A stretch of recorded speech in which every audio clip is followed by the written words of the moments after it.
الحمد لله والصلاة والسلام على رسول الله أما بعد. قال الله تعالى في القرآن المجيد: أعوذ بالله من الشيطان الرجيم وقضى ربك ألا تعبدوا إلا إياه وبالوالدين إحسانا. اور تیرے رب نے یہ فیصلہ سنا دیا ہے کہ تم اللہ کے سوا کسی کی عبادت نہ کرنا اور اپنے والدین کے ساتھ حسن سلوک سے پیش آنا. جب یہ تمہیں بڑھاپے میں ملے، دونوں میں سے کوئی ایک یا دونوں، تو انہیں تم اف تک نہ کہنا. فلا تقل لهما اف ولا تنهرهما، انہیں اف تک نہ کہنا اور نہ انہیں تم جھڑکی دینا. اف کا ترجمہ ہم اپنی زبان اردو میں کسی جملے سے کر ہی نہیں سکتے ہیں سوائے اس کے کہ بس یہ اس کا ترجمہ ہوگا. ایک صحابی آئے اللہ کے رسول کے پاس اور فرمایا کہ میرے حسن سلوک کا سب سے زیادہ حقدار کون ہے، یعنی سب سے بڑا حق میرے اوپر کس کا ہے؟ تو آپ صلی اللہ علیہ وسلم نے فرمایا تمہاری ماں کا. تو انہوں نے پوچھا پھر؟ کہا تمہاری ماں کا. کہا پھر؟ کہا تمہاری ماں کا. چوتھی مرتبہ اللہ کے رسول نے فرمایا ان کے پوچھنے پر کہ تمہارے باپ کا. تین مرتبہ ماں کا خصوصی طور پر ذکر کیا گیا کہ ماں کا خیال کرنا، ماں کا خیال کرنا، ماں کا خیال کرنا.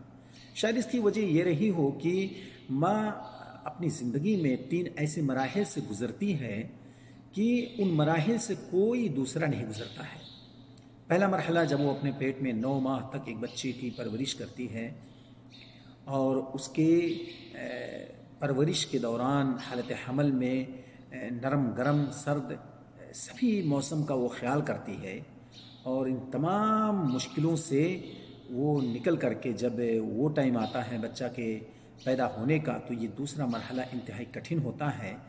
اللہ رب العالمین جس کے لیے آسان کر دیتا ہے آسان ہو جاتا ہے، نہیں تو کتنے بچے ایسے ہیں کہ جو آپریشن سے پیدا ہوتے ہیں اور اس بچے کو نہیں خبر کہ وہ آپریشن سے ہوا، کس مقام پر تھا، کیسے نکلا، اسے ذرہ برابر کچھ بھی نہیں پتہ ہوتا ہے اور نہ اسے کچھ احساس ہوتا ہے. یہ ساری تکلیف ایک ماں برداشت کرتی ہے. پھر اس کے بعد پیدا ہونے کے تیسرا مرحلہ آتا ہے اس بچے کے دودھ کا انتظام، دودھ پلانا.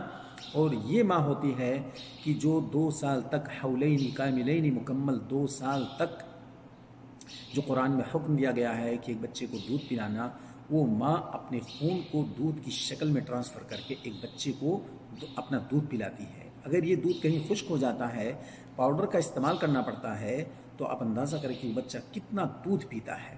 میں کہتا ہوں چھوٹا سا تالاب بھر جائے گا 2 سال تک جتنا ماں ایک بچے کو دودھ پلاتی ہے. اس لیے اللہ رب العالمین نے ماں باپ کا خصوصی طور پر جو خیال قرآن مجید کے اندر اور اپنی عبادت کے فوراً بعد والدین کے ساتھ حسن سلوک کو جو بیان کیا ہے، اس سے یہ بات واضح ہوتی ہے کہ ماں باپ کا مقام کیا ہے، کس قدر یہ ماں باپ ایک بچے کے لیے کوشش کرتے ہیں. چوتھی مرتبہ باپ کو رکھا گیا کہ باپ کے کندھوں پر گھر کی مکمل ذمہ داری ہوتی ہے، کمانے کی، لانے کی اور بچوں کی پرورش کرنے کی، اپنے بچوں کو کھلانے کی.